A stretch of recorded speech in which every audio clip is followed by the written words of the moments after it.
জগন্নাথজি গ্রামে এক প্রায় 64 বছরের বিধবা মহিলার উপর ডাইনি অপবাদ দিয়ে উনার উপর লাথি ঘুষি যা ইচ্ছা তাই উপর উনার অত্যাচার করা হয়েছে তার উপর।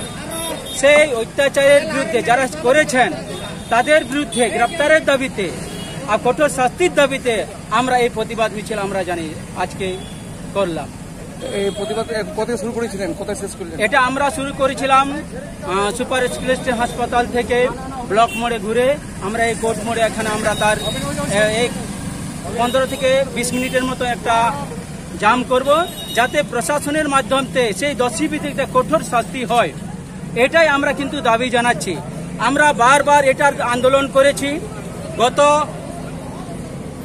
12/11/2021 এবং 16 থেকে 18/2021 BDO, OC, SDO, SDPO, DM, এসপির মাধ্যমে প্রধানমন্ত্রী এবং রাষ্ট্রপতির কাছে সতীদাহ প্রথার মতো ডাইনি প্রথার বিরুদ্ধে আমরা একটা স্মারকলিপি দিয়েছিলি, যেমন প্রত্যেকটি গ্রামে যে ডাইনি প্রথা দূর করার জন্য আপনারা কোনো একটা পদক্ষেপ গ্রহণ করুন। কিন্তু সেই পদক্ষেপ কোথাও গ্রহণ করেন নাই আজ অবধি। তাই আমরা এটা জোরদার দাবি জানাচ্ছি, যারা এই প্রথাকে বাঁচিয়ে রাখছে তাদেরকে কঠোর থেকে কঠোরতম শাস্তি দেওয়া যদি হয় তাহলে আমরা দূর করতে পারবো।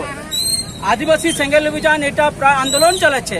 আদিবাসী সমাজে ডাইনি নেই, কিন্তু ডায়েরি তৈরি করার জন্য মানুষ আছে। সেই মানুষের বিরুদ্ধে যদি এই পদক্ষেপ গ্রহণ করা হয় তাহলে আমরা চিরতরে বিদায় করতে পারবো। যা আমরা আপনারা সকলেই জানেন, যেমন সতীদাহ প্রথা প্রথম সমাজে ছিল, কিন্তু সেইটাকে দূর করার জন্য প্রশাসনিক মহলে সংবিধানের মাধ্যমে সহযোগিতা পেয়ে সেটাকে দূর করেছে। আজ কিন্তু ভারতবর্ষে সতীদাহ প্রথা নেই।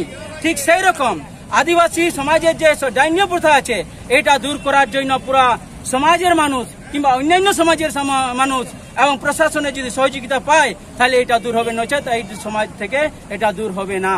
আপনার দাবি না মানা হয় কি করবেন আপনারা?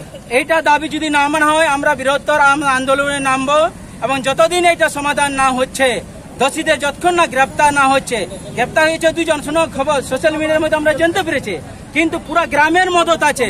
পুরা গ্রামটাকে একত্রিত ভাবে সেই মহিলার পর অকথ্য যাহা বলা যায় না, মানে হাকামুতা থেকে সব উহাকে খাওয়ানো হয়েছে, কিন্তু সেইটা কিন্তু উল্লেখ করা হয়নি কেসের মাধ্যমে। আমরা ফের আবার এটা দাবি জানাচ্ছি সেই কেস দিয়ে আবার আমরা সেটা কঠোরভাবে সেটা কেস নেওয়া হয়, তার জন্য এটা প্রতিবাদ কঠোরভাবে জানালাম। আপনার পরিচয়? আমার নাম গণেশ চন্দ্র মুর্মু, আদিবাসী সেঙ্গেল অভিযান পুরুলিয়া জোনাল প্রেসিডেন্ট। নমস্কার।